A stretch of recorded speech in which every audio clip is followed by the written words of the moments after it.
스튜디오 밖 공기는 이른 아침부터 달궈져 있었다. KBS 정문 앞. 바람에 벌럭이는 슬로건과 손팻말들 사이로 핑크색, 블루색, 골드색 응원봉이 파도처럼 줄렁였다. 오늘은 무조건 김용빈이라는 속삭임이 줄을 이루고 서로 처음 보는 팬들도 금세 친구가 되어 작은 초콜릿을 나누고 목이 쉴 때까지 응원 구호를 맞춰본다. 입장 시작까지 남은 시간은 불과 40분. 근데 이미 대기줄은 스튜디오 한 바퀴를 돌고도 모자라 인도 끝자락까지 이어진다. 경비가 조심스레 동선을 정리하고 제작진은 무전기로 객석 추가 오픈 가능합니까를 반복한다. 누군가 말한다. 이 정도면 콘서트지 방송 녹화가 아니네요. 문이 열리자 공기 밀도가 달라졌다. 천장에서 내려오는 조명 크레인, 그 아래로 반짝이는 무대, 그리고 객석을 뒤덮은 기대의 눈빛.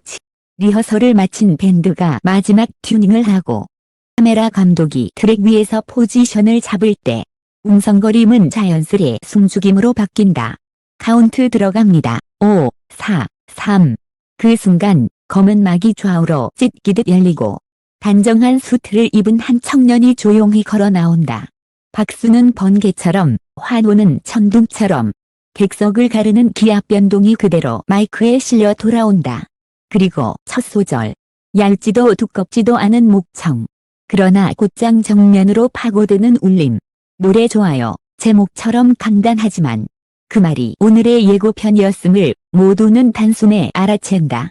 카메라 원샷이 얼굴을 당겨잡자 표정 안으로 감정들이 밀려든다. 한 박자 늦게 미소가 피고 다음 박자의 눈빛이 고개를 들며 당당해진다. 후렴 직전.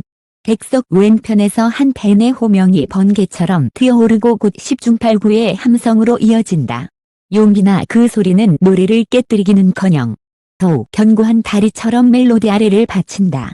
그는 그 다리를 건너듯 고음을 띄워 올리고 브릿지에서 한 걸음 물러나 객석을 바라본다. 그리고 살짝 고개를 끄덕인다. 알아요. 함께 가요. 그런데 진짜 변곡점은 무대가 끝난 뒤에 찾아왔다. 조명이 서서히 내려앉고 멘트가 예고될 무렵 객석 곳곳에서 휴대전화가 동시에 울리기 시작한다. 가족 단톡, 친구 단톡, 동호회 채팅방. 지금 TV 틀어봐. 김용빈 나온다. 한꺼번에 던져진 메시지가 파문처럼 번져나가며 시청률 그래프가 계단처럼 치솟는다. 몇 분 뒤 대기실 모니터에 장윤정의 놀란 표정이 잡힌다. TV 켜니까 김용빈만 보여 스튜디오 전체가 웃음바다가 되지만 그 말에는 농담 이상의 사실이 숨어있다. 리액션 카메라, 객석 카메라, 하프샷. 드론 느낌의 와이어캠까지 어느 앵글로 보더라도 그 중심에는 늘 한 사람이 있었다. 무대가 끝났는데도 화면은 그에게서 쉽게 떨어지지 않는다. 무언가를 놓칠까봐 누군가의 첫사랑처럼 백스테이지로 내려오자 긴장이 풀린 제작진이 서로의 어깨를 툭툭 친다. 오늘 그거 보셨죠? 2절 들어갈 때 호흡 길게 끌다가 건반만 남기는 그 타이밍, 소름. 객석 숨어는 소리가 들리더라니까. 조명 감독은 조용히 모니터에 히스토그램을 보여준다.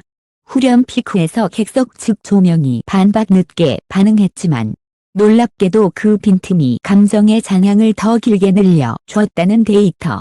계획된 우연 혹은 신이 만든 틈. 그리고 그 틈을 정확히 알아차리는 가수의 본능. 누가 가르쳐주지 않아도 저 친구는 알아요. 언제 말을 줄이고 언제 숨을 내쉬어야 하는지. 그렇다면 왜 사람들은 너무 사랑받는 거 아닐까라고 묻는 걸까? 사랑이고 하면 질투가 생기고 질투는 곧 소문이 된다. 스튜디오 복도 끝. 화환 사이로 섞여 전해지는 이야기들. 오늘 팬 1명 넘었다며 표 구하려고 밤새 줄 섰대. 저 나이에 저 안정감이면 인정이지. 칭찬과 의심이 교차하는 순간. 조용히 맞은편 벽에 붙은 프로그램 포스터를 바라본다. 손끝으로 종이 모서리를 한번 쓸고 제작진에게 고개 숙여 인사한다. 마음속 어딘가에 새겨둔 규칙을 확인하듯 뜨겁게 사랑받을수록 더 차분해질 것. 다시 스튜디오. 앙코르 요청이 일파만파로 커진다. 예정에 없던 리프라이즈를 할지 다음 코너로 넘어갈지 PD의 눈빛이 흔들리자 뭐가 기민하게 끼어든다. 여러분, 오늘은 특별히 순간이 다시 솟구치고 밴드가 짧은 리프를 낚아채며 재진입한다. 그는 마이크를 잡되 이번엔 관객석 쪽으로 몸을 들어선다. 같이 부를까요? 가사를 모르는 이들도 허밍으로 따라 붙는다. 객석의 바형이 무대 스피커와 합쳐져 또 다른 악기가 되고 그 악기를 그는 지휘하듯 손목으로 조절한다. 목이 올라가면 볼륨이 커지고 내려오면 속삭임이 된다. 마지막 클라이맥스에서 그는 일부러 반박자를 비워둔다. 관객이 스스로 채우도록. 그러자 놀랍게도 그 반박자에 들어온 건 함성도 환호도 아닌 울음 섞인 웃음이었다.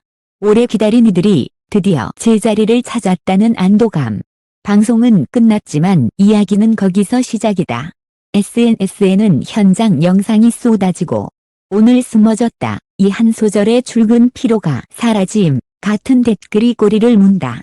TV 켜니까 김용빈만 보여라는 장윤정의 멘트는 밈처럼 변주되어 짧은 영상의 자막으로 커뮤니티의 제목으로 심지어 지하철 스크린도어 광고 카피로 퍼져나간다.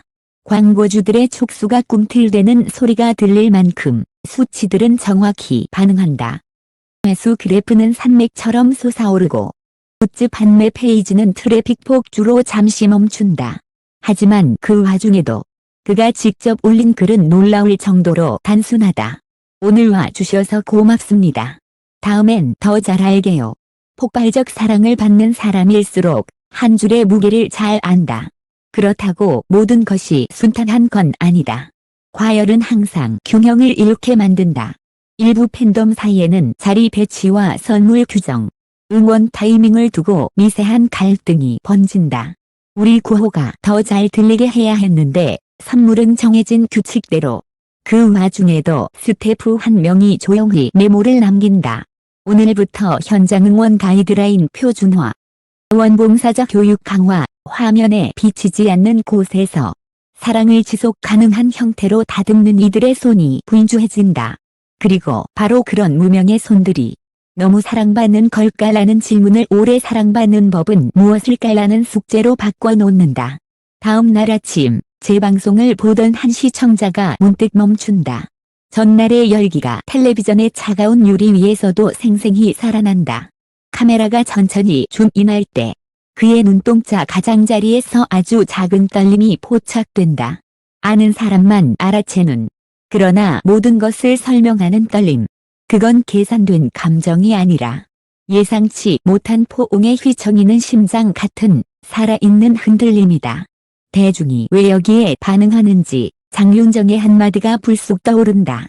TV 켜니까 김용빈만 보여. 기술도 조명도 편집도 훌륭했지만 그 모든 걸 한 점으로 모으는 건 결국 사람, 그 사람의 떨림이다.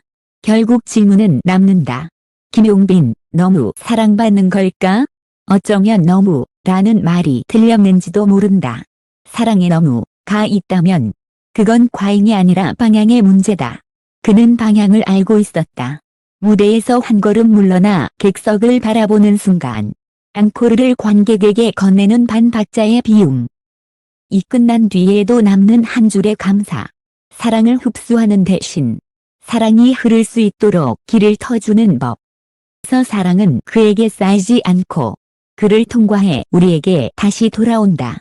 그 순환 속에서 스튜디오의 일, 영업회는 관객이 아니라 합창단이 되고 제작진은 기록자가 아니라 동료가 되며 자는 구경꾼이 아니라 이야기의 일부가 된다. 밤이 다시 내려앉을 때 스튜디오 밖에는 낮보다 더 부드러운 바람이 돈다. 누군가는 말한다. 오늘 같은 날. 적은 화면을 넘어왔다. 누군가는 덧붙인다. 그리고 그 화면을 가득 채운 건 한 사람의 성대가 아니라 한 사람의 태도였다. 사랑이 과했는지, 충분했는지 그 답은 중요하지 않다. 중요한 건 그 사랑이 내일도 유효하도록 반박자를 비워두는 용기다. TV를 켜면 여전히 그가 보일 것이다. 그러나 더 정확히 말하자면 TV를 켤 때마다 우리는 우리 자신을 보게 될 것이다. 환호하고 기다리고 함께 부르는 우리를. 그리고 그 한가운데 변치 않는 목소리 하나. 노래 좋아요. 오늘도 내일도. 다시 시작할 수 있게 해주는 그 단순 한마디.